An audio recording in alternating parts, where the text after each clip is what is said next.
So your test, remember, is 1 week from today. We've been kind of going real slowly through this section, not only to give you more time to practice, to do your worksheets, to learn your identities, but because of AP exams. We know that the load is kind of heavy. So your test will be next Tuesday, and then immediately after that, we got a few days to turn around and get the review done. So we'll talk about the final exam review.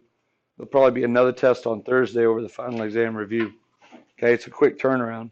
Um, yeah, but anyway, this is a big test. This is a major test right here. Your final exam review, by the way, is not going to be bad. It's going to be just like it was last semester.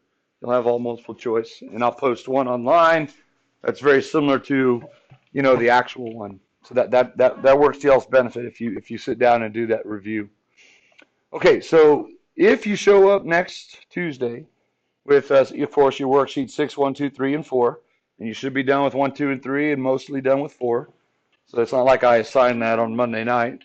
You can also work on this in the background, which is worth up to 10 points. And it's an all or nothing thing. So it's either plus 10 or plus 0. Simplified, exact, rationalized value of pi 30 seconds. This is something that Coach Peck used to do all the time. And every year there's about 3 or 4, 2 or 3 maybe, that get it completely right. But a lot of people try. And there's a lot of good math in here. And I think I mentioned to y'all that if y'all could sit down in one sitting and do this live in front of me, that would probably be enough to tell you, hey, you understood this second semester, you deserve 100, because there's so much good stuff involved. The rules, though, for turning it in are you can't have any fractions under the radical, you can't have any radicals in the denominator, and it has to be multiplied out. That's kind of the part that makes it challenging, as you might see, okay? So we're going to do it for pi 16ths. I think yesterday we did it for pi 8ths. Pi 16th is going to be a little bit, more spicy. So yesterday maybe it was like jalapenos. Today is going to be like add sriracha on top of your jalapenos. And then pi 30 seconds is going to be like eat a raw ghost pepper maybe. But some people are up for the challenge. Okay, so I'm going to go slowly. I'm talking you through kind of what we're doing. Now, is that supposed to be on the quiz, on the test, or What do you mean? the Tangent of pi 30 seconds is something that you're electing to do on your own. outside of class? Yeah, outside of class, you'll do it on a sheet of paper, and you bring it with you to the test and you turn it in. Yeah, and I can show you some of the people who have actually, successfully done it. My son did it last year, but he did it like 6 or 7 times, and I did not help him. Most people think, oh, you did it for him. No, I didn't. No, I didn't. But I did tell him like 5 or 6 times that he was wrong, and then he had to sit down and do it again. But persistence pays off. Okay, 10 points is 10 points. Tangent of pi 16ths. Okay, so pi 16ths, first of all, is a real shallow angle, right? Pi 30 seconds is even more shallow. But we're in quadrant 1 where everything is positive, right? Everything's positive. So we know when we use the half angle identities, we have to declare whether something's plus or minus. So first thing I'm going to do is write tangent as 1/2 of pi 8ths. And we're going to go slowly here to make sure you get it. Everyone okay with that? You eat an elephant one bite at a time. Remember that. We're not trying to eat the elephant in one big bite. Inch by inch, it's going to be a cinch. So, first thing is, hey, 1/2 times pi 8, that's pi 16ths, right? I'm feeling good. It's probably not that hard. Look at that. It's easy. All right, so now we're going to use the tangent identity that some of us just wrote down on the quiz, right? Tangent is, it's going to be plus, because it's in the first quadrant, the square root of, and remember, it's 1 minus cosine of that angle over 1 plus cosine of that angle. Because it was sine over cosine, right? And the sine was minus, the cosine was plus. Now, notice that for here on out, everything is in terms of cosine. And cosine always gets positive sign. So that's really the only minus sign that we have lingering around right now, okay? Now, unfortunately, pi 8 is not on the unit circle. So we have to do something with it. But you're going to want to learn to simplify early and often. So the first thing that we're going to use here, this property is the square root of a divided by b, is the square root of a over the square root of b. Okay? So I think, from my experience, it's easier to split this up right now. So we're going to give a square root to the top. Okay, and now it's its own problem, and I get a square root to the bottom. 1 plus cosine of pi eighths. So at every time as you're writing these down, don't just be like writing it down and saying, oh, he's using blue, that's pretty. Those are good shapes. You're processing what I'm doing and like, oh, yeah, that makes sense to me. And then you could say, and those are pretty shapes with blue. Okay? As long as you're having that thinking thought and saying that makes sense to me. Now notice some of my radicals are going out a little too far. My division bar is a little long. At any time you could do it like people do when they build a deck. They run the boards out one end and then they come back with their circular saw and they cut everything the same length. That's fine if you want to do that. Okay, but you don't have to do that. You can just kind of leave it like that. It could be helpful. So I'm not going to do that. As long as the radicals are covering everything they're supposed to, you don't want to like compromise paper here, okay? Some people turn their paper sideways and they work in columns because some of these things get long. Some people just keep it like, in portrait and they just keep working straight down and flip to the back. Right now it looks pretty manageable, yeah? Are we good so far? Everything's good? Got a minus in the top, plus in the bottom. They each got their own radical. All right. Now, pi eighths is not on the unit circle. So what we're going to do now is the same thing we did with pi sixteenths to begin with, but we're doing it on the inside. Pi eighths is 1/2 of pi fourths. All right, so we get that all over the square root of 1 plus cosine of pi eighths is 1/2 of pi fourths. And so again, if you need to remodel, extend your radical out a little far so it can cover what it's supposed to. There you go. So once again, it's an easy problem. We got pi eighths, which is 1/2 times pi fourths. You could think of this as an upstairs downstairs problem, like we do when we have complex fractions. This big division bar is like the subfloor between two apartments. So think of it not as one big ugly giant problem.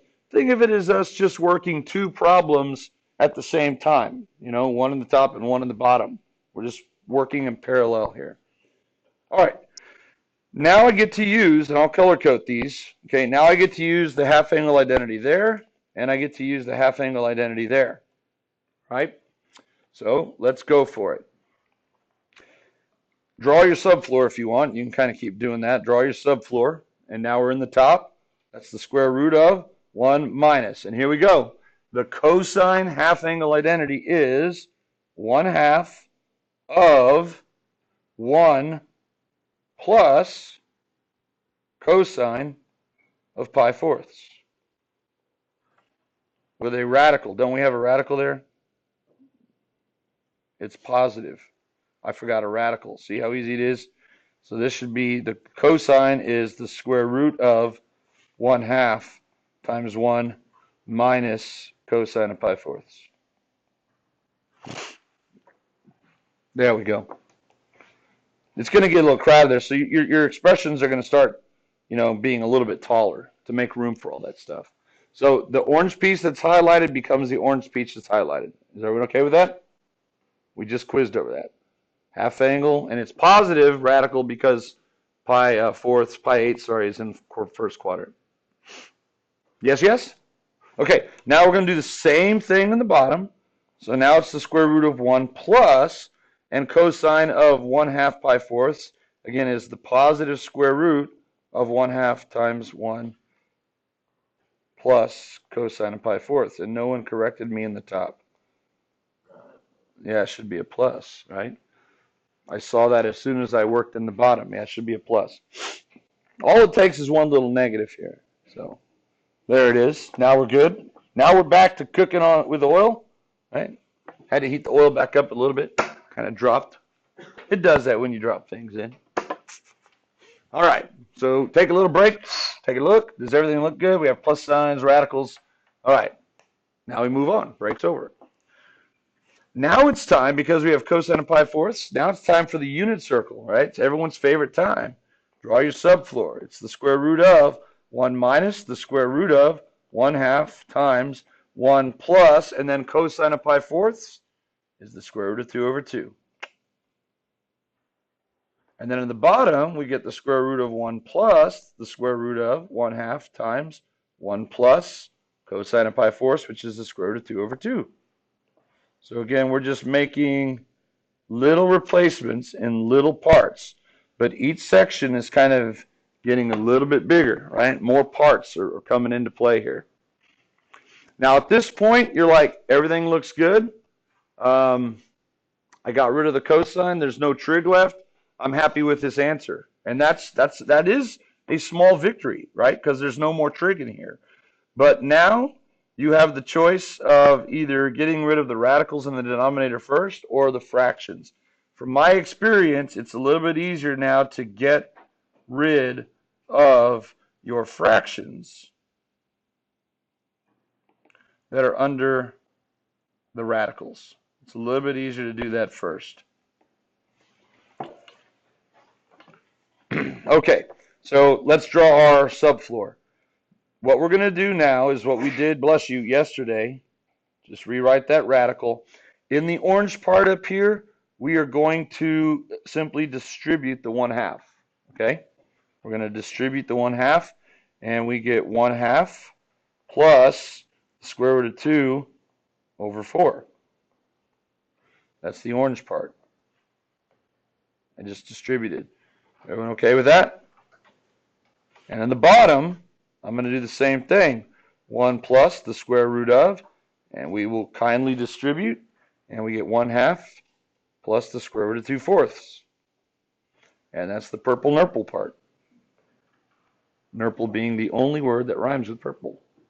Also nurple not being a real word. Okay? Okay, so now to add fractions under the radical, we need a common denominator, don't we? And we did this yesterday. You don't want to do crisscross applesauce because it makes it too big, but you call 1/2 what? How many fourths is a half? 2/4. Good. So I'm not going to show that work, but 1/2 is equal to 2/4. So we're going to have our subfloor, and we have the square root of 1 minus the square root of, and 1/2 being 2/4, I end up with 2/4 plus square root of 2/4. So I can add those now and get 2 plus the square root of 2 over 4. All right, that's your orange part. And we do the same thing in the bottom, but with a plus sign, 1 plus the square root of, and then 2/4 plus square root of 2 over 4 is 2 plus the square root of 2 all over 4. And there is your purple nurple part. Take a look at it, and you're like, man, it's coming along nicely.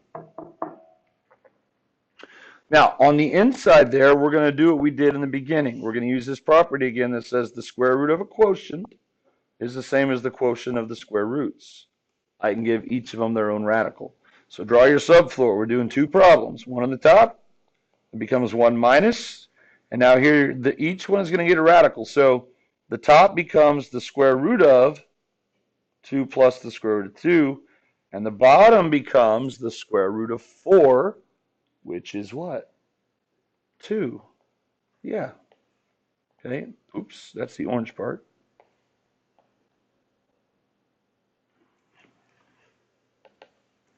Okay. There's the orange part.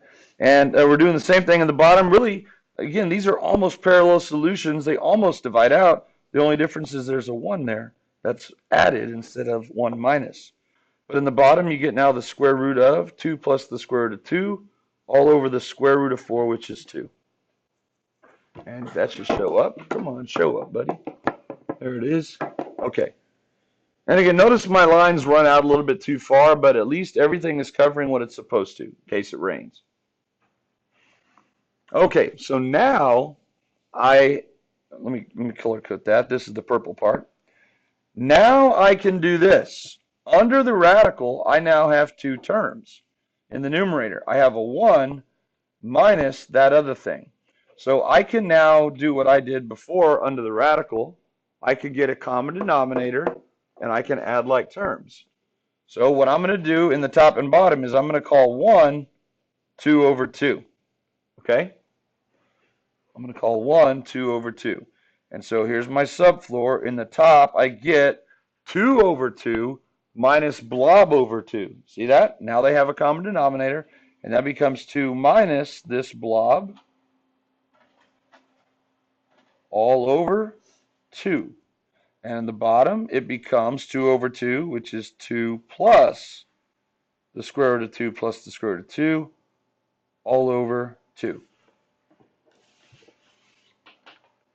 See what we're doing? Okay. And now we're back to this. We have the square root of a divided by b. That's the square root of a divided by the square root of b. Okay, so it's kind of the same process that we've been doing. Get a common denominator, combine, give them their own radicals. Then get a common denominator, combine, give them their own radicals. So we're ready to do that.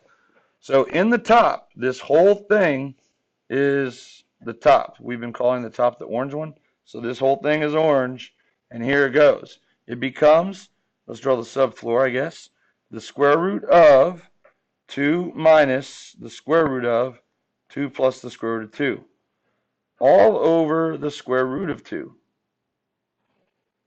And then the purple part, the downstairs part, this whole thing, very, very similarly becomes 2 square root of 2 plus 2 plus the square root of 2 all over the square root of 2.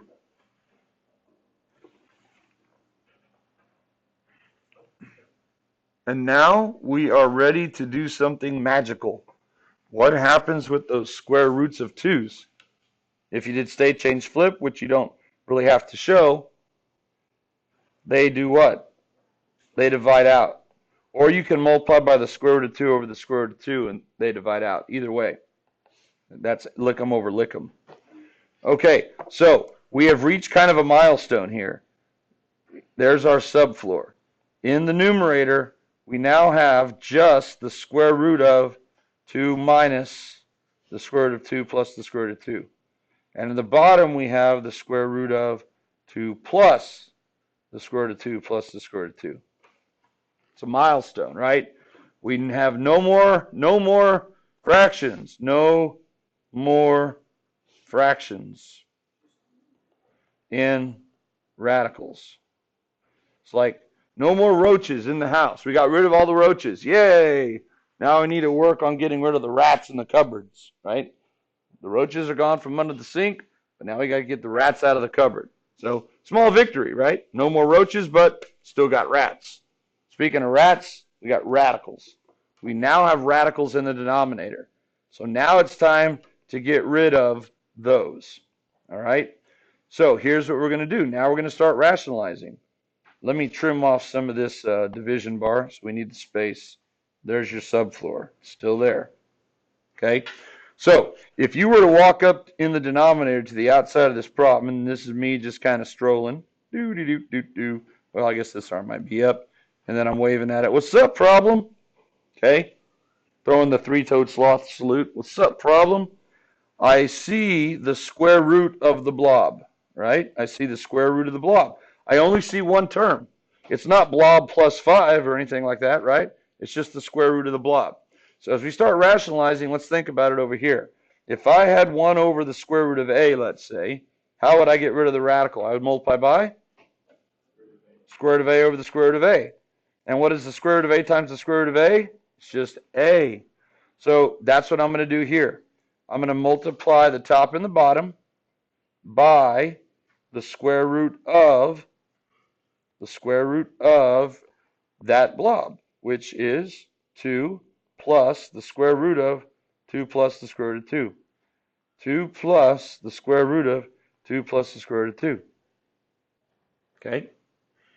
Now, let's do the denominator first. What should a radical times a radical be when the radicands are the same? We just said the square root of a times the square root of a is a. So I have the square root of blob times the square root of blob. That's just the blob. That's 2 plus the square root of 2 plus the square root of 2. So in the denominator, we now have made a little bit of progress. We got rid of one layer of radical. Now, in the top, we're going to use this little property.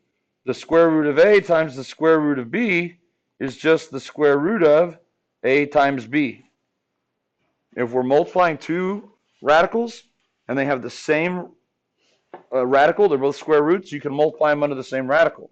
So that's what I'm going to do here. I have this radical, the square root of something, times this radical, the square root of something. So I can multiply those under the same radical. So that's going to be 2 minus 2 plus the square root of 2 times 2 plus the square root of 2. Okay, sweet. Got them under the same big radical.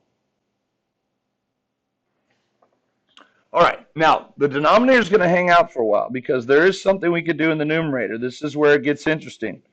If you remember, I said not only no fractions under radicals or radicals in the denominator, but it has to be expanded out.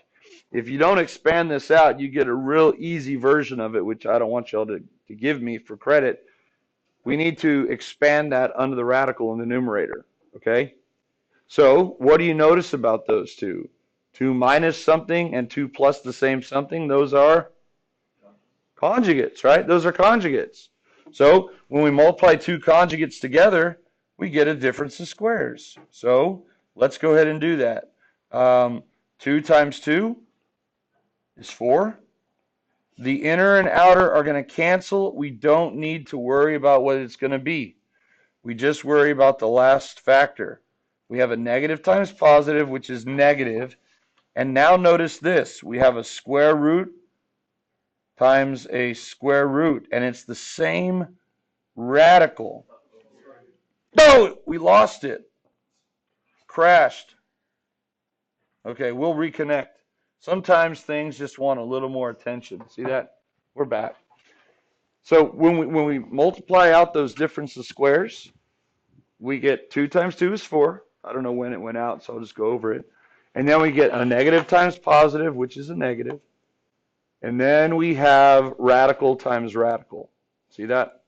So this radical times that radical, since these are the same, gives us just the radicand. Now, you got to be careful because it follows a negative. So we're going to put parentheses there, and we get 2 plus the square root of 2. Are you okay with that?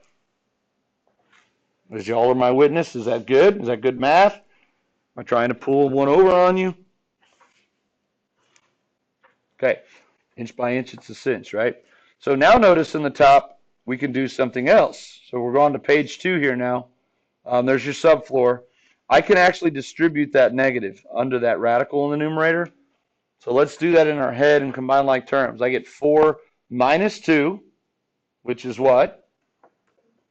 2, right? 4 minus 2 is 2.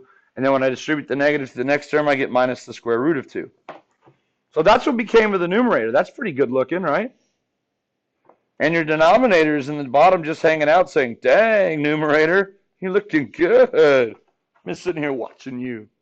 And numerator's like, dude, chill. It's creepy, right? Because they live in upstairs, downstairs apartments. That means the downstairs guy like drill holes in the floor. Ooh, creepy. Let's not go there. I don't know. Okay, all I'm saying is that we're having a good time here, right? Inch by inch, it's a cinch. Okay, now we move on to the next task of getting rid of the next layer of radicals. When you're in the bottom now you see 2 plus a radical. So over here, if we had 2 plus the square root of a, now to get rid of that radical, I multiply by 2 minus. Now it's conjugate over conjugate because we have 2 terms. So here we go. I'm going to extend that out. We're going to multiply by 2 minus the square root of 2 plus the square root of 2, and 2 minus the square root of 2 plus the square root of 2. Great activity here. Focus, concentration, great work. All right, all over now. Let's go ahead and multiply the denominators out because by design, things should happen. 2 times 2 is 4. They are conjugates, so the inner and outer again will cancel. And so we're just left with a negative times a positive, which is a negative. And again, we have a square root of something times the square root of the exact same something. That should be minus that something. The radicand is what remains. So we get that.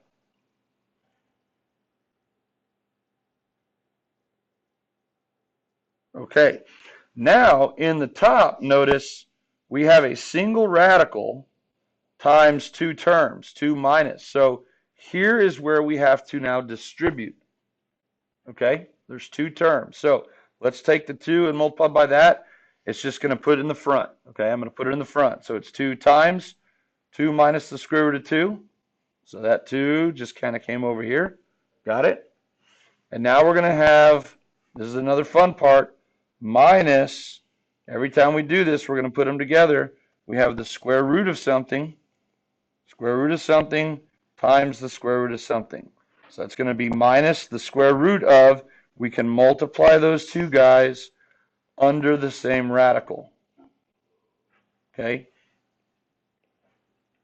So this guy here and this guy here, when I distribute, can get multiplied together under the radical. All right, everyone with me? All right, moving on. Now it's time for cleanup. All right, clean up, everybody, everywhere. The first term in the top, he's looking good. So that's just 2 times the square root of 2 minus the square root of 2. All right, keep up the good work, first term. Now we have minus. We can actually expand that under the radical, can't we? So that's the square root of.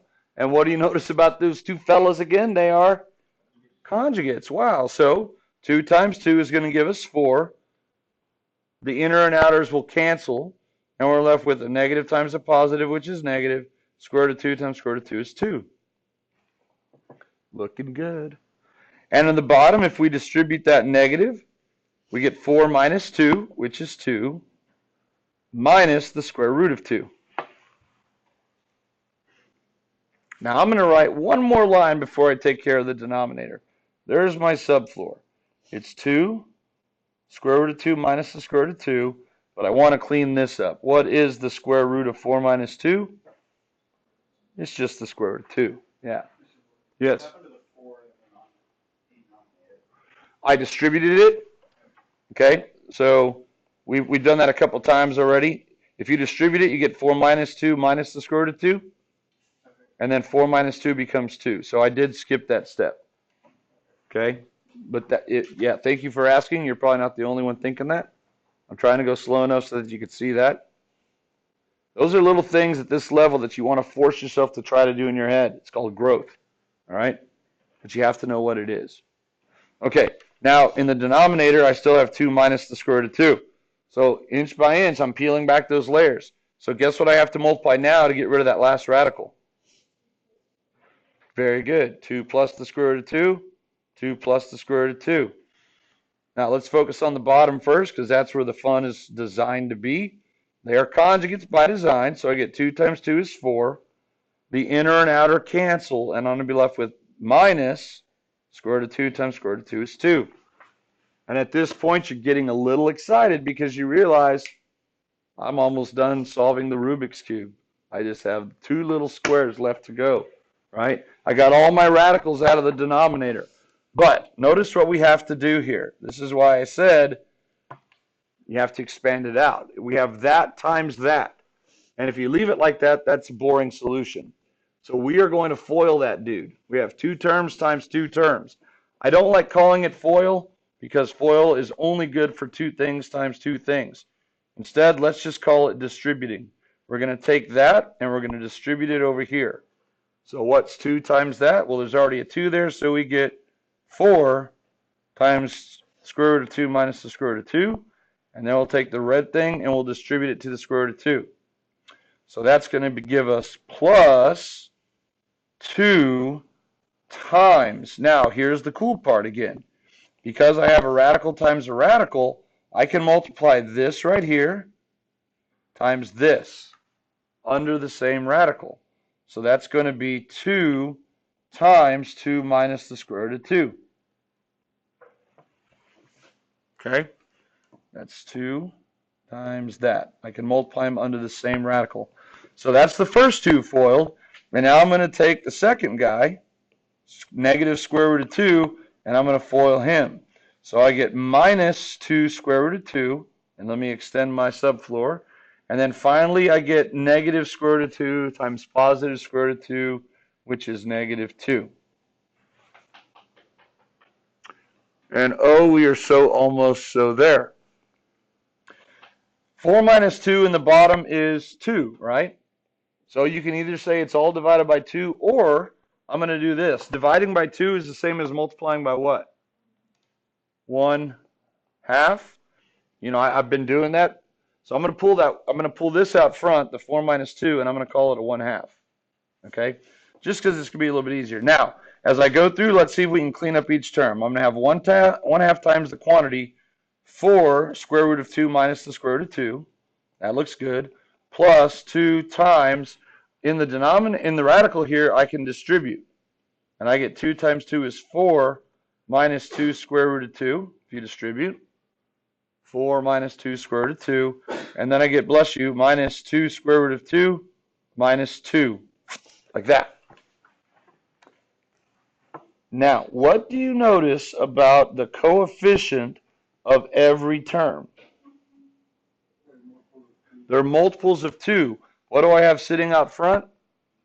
A 1/2. So whether you're dividing everything by 2 and you're putting every term over 2, or you're distributing a 1/2 to every term, 1/2 times 4 is 2. So you get 2 times 2 minus the square root of 2. Plus 1/2 times the next coefficient is 1. So we're just left with 4 minus 2 square root of 2. And then minus the 2's divide out, so we're just left square root of 2. And don't mess this up here. What are we left with for the last term? Minus 1. And that right there is equal to tangent of pi 16ths. And if we were Dora, we would definitely do the Lois Simo stance at the end, right? She swings her hips. We did it. We did it. We did it. Yeah, right? What an adventure. That is a beautiful looking version, right? There's a lot of radicals in it. This is a pretty radical problem. But there are no radicals in the denominator, and there are no fractions under a radical. We got rid of the denominator. So you could double that for pi 30 seconds? Well, when you do it for pi 30 seconds, you're going to see you got to start from scratch. Me doing pi 16ths only gives you the idea of how to do 30 seconds. It doesn't necessarily do half the work for you. You have to start back at the very beginning, okay? So again, if you get rid of the fractions first, another radical, then you can start working at rationalizing your denominator, okay? And you're going to have a lot more terms than that. So that'll be due on Friday if you want to give it a try. It is kind of fun. Oh, I'm sorry, not Friday. Next Tuesday. What am I? Yeah, not Friday, next Tuesday. The day of the test where you're turning in all your worksheets. All right? Is that right? That's all we're doing today, so have a